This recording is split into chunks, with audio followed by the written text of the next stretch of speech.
3, 2, 1. Hello, my dear sweet little chickadees, and happy new year. It is the first horoscope of the new year, January 2022. Can you believe that we made it? Because sometimes when I sit and reflect, I'm like, did 2020 even happen? Did 2021 happen? All of that. So I'm very, very excited to bring this horoscope to you for Smudge Wellness. So without further ado, let's dive into it. Let's talk about the transits. And then at the end of the video, we're going to go sign by sign and talk about how the transits are going to impact you. The first transit I want to talk about is the new moon happening on January 2nd. The new moon, right? It's always that opportunity for new beginnings, starting things. It's that manifestation, that initiative saying, what do I want to see happen over the next course of the lunar cycle, the next month? And it's happening in the sign of Capricorn. Capricorn's all about strength, stability, foundation, right? Being routine oriented, having our structure. So I like that the new moon is happening so close to the beginning of the month, but also happening in the sign of Capricorn, happening right after the holidays, because it really is that kick in the ass for us to say, oh, this is what I need to do. This is what I need to get done. This is where I need to start exerting my energy so I can find myself back on that stable foundation that we all know and love. The next transit that I want to talk about is a Mercury retrograde starting on January 14th, and it goes until early February. I know. This is scary. This is spooky. This is horrifying. Another Mercury retrograde. Whoa! This Mercury retrograde is interesting now because it starts in the sign of Aquarius, but it ends in the sign of Capricorn. So it's sort of this bridge between intellect, right, and the collective, and thinking about really earthly, practical, reasonable things. With this dichotomy, I want us to think about reflecting on everything that we've learned during 2021, during 2020, and how can we start manifesting it in a physical way, right? That sort of air sign, earth sign dichotomy between Mercury starting in Aquarius and then ending in Capricorn. On January 17th, we have a lovely full moon in the sign of Cancer. Oh, I love this. I love Cancer full moons. Yeah, they're emotional. Yeah, they can be a little bit dramatic and extra, but we just want to stay inside and cuddle and just feel love. Full moons are always about the illumination of the unknown, right? Hitting that sort of culmination point, finding closure in the sign of Cancer, right? Finding that sense of understanding of like, okay, this is potentially a new redefinition of my home. This is a new redefinition of how I find security, what makes me feel safe, how I want to express love and give that love to others, how I want to nurture and care for myself. All of those lovely things are going to come with this full moon happening on the 17th.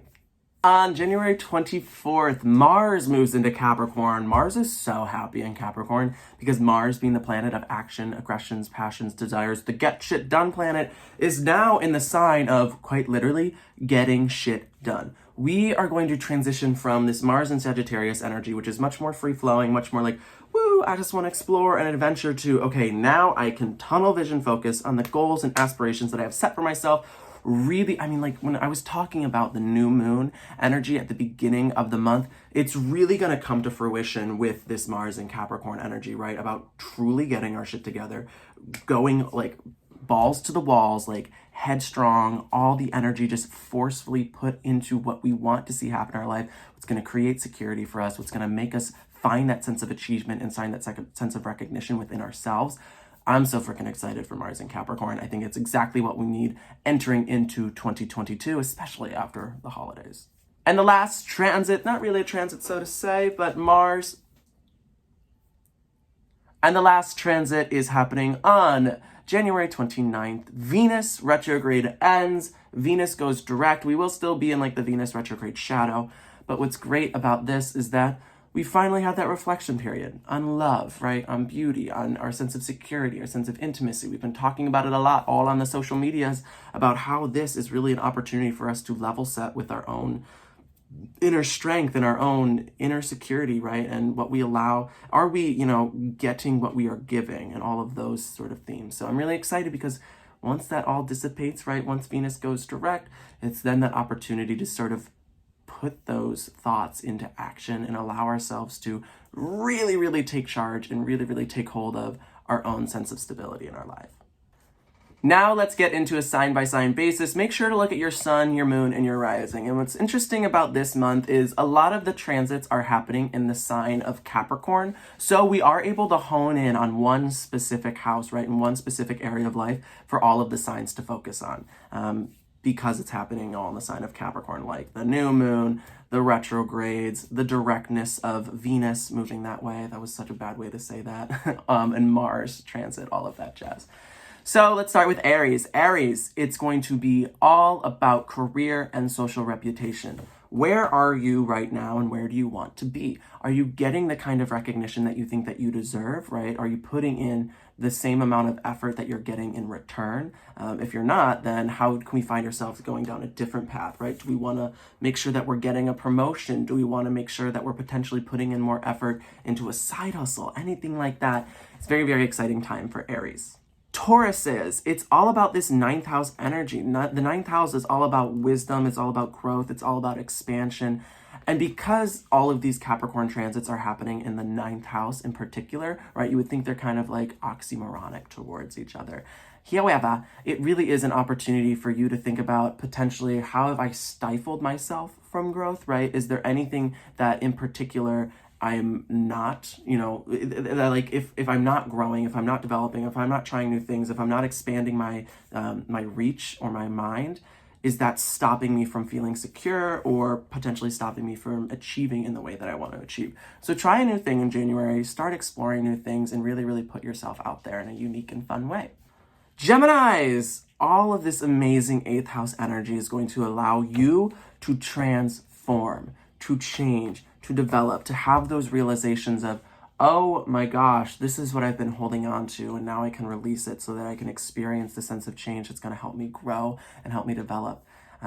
It's very, very exciting, but it can also be a little bit of intense energy as well too, right? Because the 8th house is so intense, it is so transformative. You can feel a little bit of extra pressure and potential emotional volatility. But what's nice about it as well too is that the 8th house is also the house of sex. It's also the house of inheritances.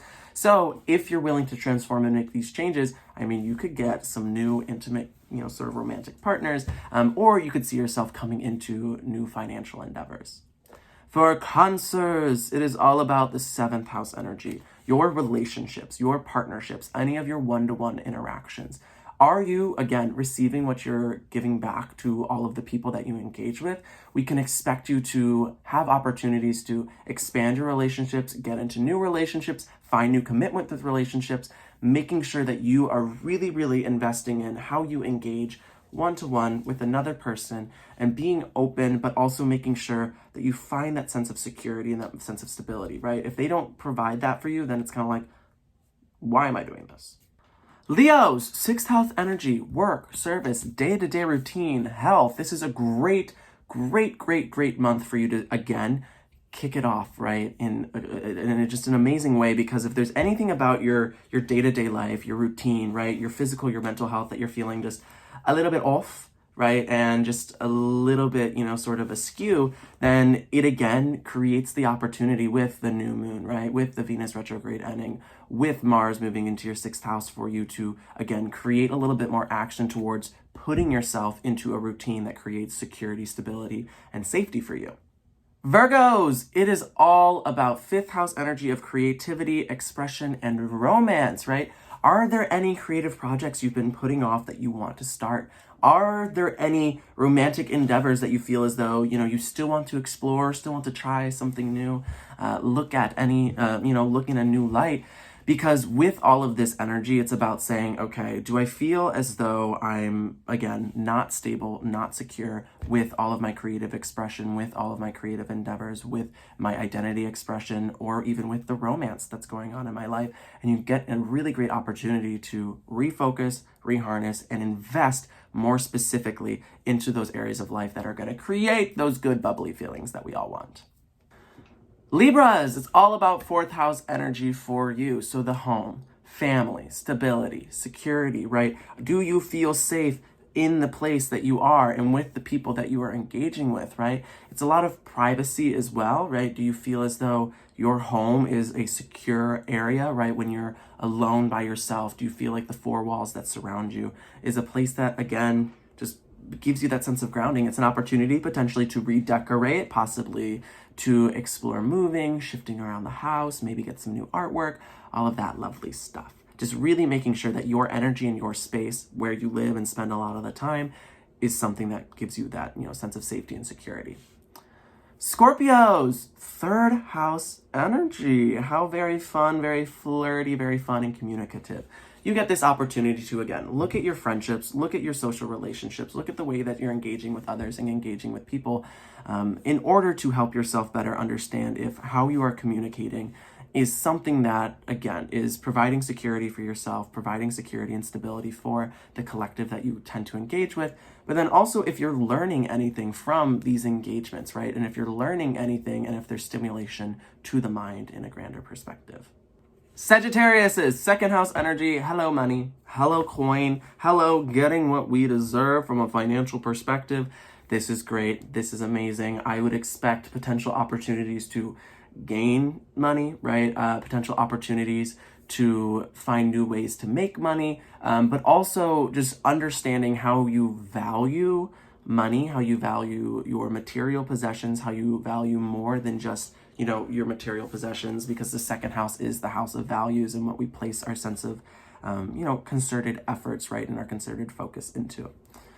Capricorns, first house energy. It's all about you, baby. It is all about you and your identity and your self-expression and who you want to be and how you want yourself to really be considered walking into 2022. So you have this amazing opportunity to reinvent, to reestablish, or really solidify and secure, saying like, no, I'm happy with who I am, and this is how I want to keep making sure that people look at me, right, and perceive me. Aquariuses. Now, I'm going to be honest with you. January might be a hard month for you because it's a 12th house energy month, right? And 12th house is very deep. It's very reflective. It's very private. It's very spiritual. It can be incredibly subconscious and, kind of in our head because it's unknown and we're like, where are we going? I want you to really focus on January as that sense of taking that potential confusion and using it in a way that helps you pinpoint, okay, what am I confused about? What am I potentially anxious about? What am I worried about? So then once we enter into February, March, etc., we can say, oh, I realize now because I was, it's like, psychological triggers where it's like, oh, I was triggered by this thing that made me anxious because I was unaware of X, Y, Z. That's really what I want you to focus on for January, and just take it easy and relax and, use all your PTO if you can. And then Pisces, it is 11th house energy. It is the society, it is the community. It is making sure that you invest a lot of time in those people around you, but also investing in your long-term goals and aspirations, because that is a huge thing of the 11th house, is really making sure that you say, here's where I am right now. Where, quite literally, like, where do I want to be beyond just the things that can happen over a couple of months, right? Thinking really, really big picture and very, very long-term, Pisces. And with all that being said, my dear sweet little chickadees, I am sending you all so much love. I hope that you have just the most fantastic new year and kick off 2022 on such a good, positive note. But I'm sending you all so much love and just have just the most fantastic time.